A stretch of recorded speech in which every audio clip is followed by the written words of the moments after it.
Dan Dr. William Campbell dalam bukunya menulis, jika gunung mencegah bumi dari goncangan, lalu mengapa terjadi gempa di daerah pegunungan? Saya jelaskan, Quran tidak pernah mengatakan gunung mencegah gempa bumi. Gempa itu zilzal, dan jika Anda melihat di definisi kamus Oxford, dikatakan bahwa gempa disebabkan oleh ledakan kulit luar bumi karena pelepasan tekanan gelombang seismik, karena retaknya bagian dalam batu atau karena reaksi vulkanik. Quran mengatakan tentang zalzala dalam surat Zalzal, namun di sini Quran mengatakan tamida bikum, untuk mencegah bumi bergoncang bersamamu. Dan sebagai jawaban atas pernyataan tersebut, jika gunung-gunung mencegah gempa bumi, mengapa terjadi gempa di daerah pegunungan? Jawabannya ialah, jika saya katakan dokter mencegah penyakit pada manusia, lalu seseorang akan berpendapat lain. Jika dokter mencegah penyakit pada manusia, lalu mengapa ada lebih banyak orang sakit di rumah sakit, padahal ada banyak dokter di rumah sakit, sementara di rumah kita tidak ada dokter sama sekali?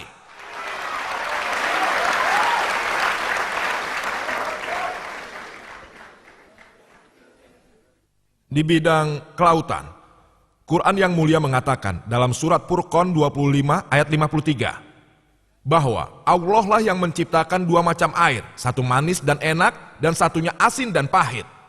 Keduanya dapat bertemu, tapi mereka tidak akan bersatu karena ada rintangan yang tidak bisa dilalui. Dalam surat Ar-Rahman 55 ayat 19 dan 20. Marajal bahroini yaltaqiyan, bainahuma barzahul la yabqiyan. Allah lah yang telah membuat dua macam air mengalir. Meskipun keduanya bertemu, mereka tidak dapat bercampur, sebab di antara mereka ada rintangan yang tidak bisa dilewati. Sebelumnya para komentator Quran penasaran, apa artinya Quran? Kita mengetahui tentang air manis dan asin, namun di antara keduanya ada halangan, mereka tidak bercampur.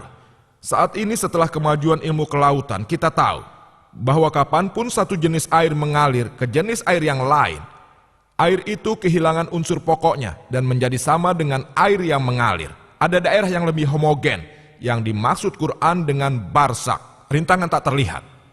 Dan hal ini telah diakui oleh beberapa ilmuwan, bahkan pakar ilmu kelautan yang dari Amerika, yaitu Dr. Hay. Kalian tahu kan? Dr. William Campbell menulis dalam bukunya, ini merupakan fenomena yang dapat diamati. Nelayan masa itu tahu kalau ada dua macam air, asin dan manis. Jadi Muhammad selama ekspedisinya ke Syria mungkin telah melewati laut atau berbincang-bincang dengan nelayan-nelayan ini. Air manis dan asin merupakan fenomena yang dapat diamati, saya setuju. Tapi orang-orang tidak tahu kalau ada rintangan yang tidak terlihat sampai saat ini. Poin ilmiah yang perlu dicatat di sini adalah barzak, bukan air manis dan asin. Mengenai embriologi, telah dijelaskan oleh Dr. William Campbell selama kira-kira separuh pembicaraannya. Waktu rupanya tidak mengizinkan saya untuk menanggapi setiap hal kecil yang tidak logis. Saya hanya akan menanggapi dengan singkat, yang semoga memuaskan Anda semua. Untuk lebih jelasnya, lihatlah video saya Quran dan Ilmu Modern dan juga mengenai Quran dan Ilmu Medis. Ada satu kelompok Arab yang mengumpulkan data mengenai isi Al-Quran dan hadis yang berkaitan dengan embriologi, dan mereka menyampaikannya pada Profesor Keithmore. Beliau adalah ketua jurusan anatomi di Universitas Toronto, Kanada. Dan saat ini beliau merupakan salah satu ilmuwan terbaik dalam bidang embriologi. Setelah membaca berbagai macam terjemahan Quran, dia diminta untuk mengomentarinya. Dia berkata, sebagian besar ayat Quran dan hadis sangat sesuai dengan embriologi modern yang ada sekarang. Namun, ada beberapa ayat yang tidak bisa saya katakan apakah ayat-ayat itu benar atau salah, karena saya sendiri tidak tahu. Ayat yang dimaksud adalah ayat pertama Quran yang terdapat dalam surat Al-Iqra dan surat Al-Alaq 96 ayat 1 dan 2 yang isinya, Iqra bismi rabbikal ladzi khalaq, khalaqal insana min 'alaq. Baca, katakan dan nyatakan dengan nama Tuhan yang menciptakan. Yang menciptakan manusia dari sesuatu yang lengket, lintas seperti substansi. Berkaitan dengan pernyataan Dr. William Campbell, untuk menganalisa arti sebuah kata, kita harus melihat makna pada saat kata itu diucapkan, yaitu saat buku itu ditulis. Dia benar kalau mengatakan bahwa untuk menganalisa makna, kita harus menganalisa makna pada saat kata itu diucapkan dan akan dikatakan pada siapa kata tersebut. Jika pernyataannya itu dicermati, mengenai Injil, saya sangat setuju mengenainya. Karena Injil hanya diperuntukkan untuk keturunan Israel pada saat itu. Ini dijelaskan dalam ajaran Matius 10 ayat 5 dan 6. Yesus menyerukan pada murid-muridnya, janganlah berada di jalan orang kafir. Siapa saja orang kafir itu? Mereka adalah orang non-Yahudi, orang Hindu, dan orang Muslim. Pergilah hanya ke domba tersesat dari rumah Israel. Yesus berkata dalam ajaran Matius 15 ayat 24, Aku hanya dikirim untuk domba tersesat dari rumah Israel. Jadi jelas bahwa Yesus Kristus dan Injil hanya diperuntukkan bagi kaum Israel. Karena Injil diperuntukkan bagi mereka. Untuk menganalisa Injil, Anda harus menggunakan makna kata tersebut yang dipergunakan pada saat itu. Namun, Quran tidak diperuntukkan bagi bangsa Arab pada saat itu. Quran tidak hanya untuk orang Muslim. Quran diperuntukkan bagi seluruh umat manusia. Dan berlaku untuk selamanya. Dalam Quran surat Ibrahim 14 ayat 52. Surat Al-Baqarah ayat 185 dan surat Zumar 39 ayat 41 bahwa Quran diturunkan untuk seluruh umat manusia. Muhammad SAW tidak hanya dikirim untuk orang Muslim dan hanya orang Arab saja. Allah berfirman dalam surat Al-Quran surat Al-Anbiya 21 ayat 107. Wa ma arsalnaka illa rahmatan lil alamin. Kami telah mengutusnya sebagai rahmat, pedoman bagi seluruh umat manusia. Jadi apa yang dimaksud dalam Al-Quran, Anda tidak dapat membatasi maknanya hanya untuk saat ini, karena Quran adalah untuk selamanya.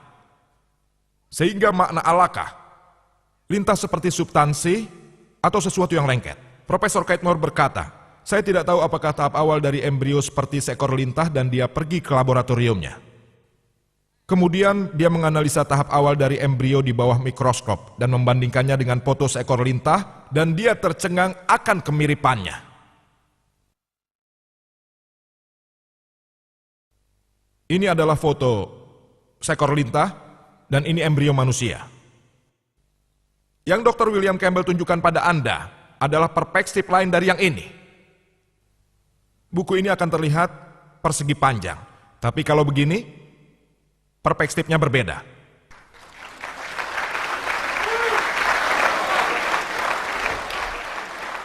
Inilah yang saya maksudkan, gambar yang Anda lihat pada slide seperti ini dan insya Allah akan saya tanggapi.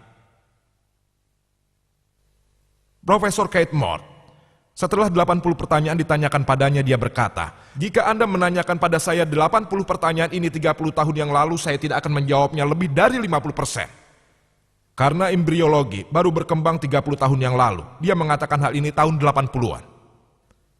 Sekarang, percayakah kita pada pernyataan Dr. Keith Moore dalam kaset video, ini adalah fakta. Fakta.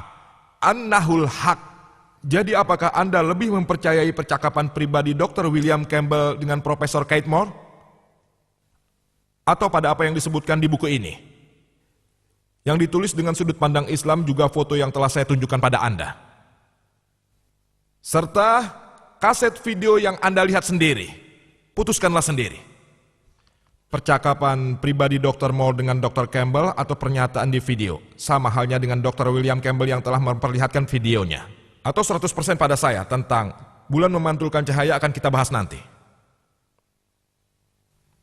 Juga informasi tambahan apapun yang didapatnya dari Quran dan hadis. Semuanya ada di buku sini. Manusia yang berkembang, edisi ketiga buku ini, mendapatkan penghargaan untuk buku medis terbaik yang ditulis pada tahun itu. Buku ini adalah edisi Islam yang ditulis oleh Syekh Abdul Majid Al-Jindani. Dan diakui kebenarannya oleh Dr. Keith Moore.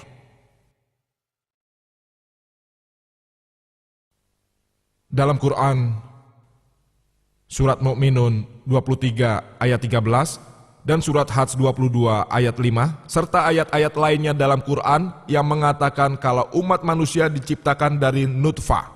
Dalam bahasa Arab, artinya suatu kuantitas yang sangat kecil. Dan kita tahu, pada saat pengeluaran mani dari berjuta-juta sperma yang ada, hanya satu yang diperlukan untuk membuahi telur. Dan Quran mengacu pada nutfah. Quran menyampaikan dalam surat Sajdah 32 ayat 8, kami telah menciptakan manusia dari sulalah.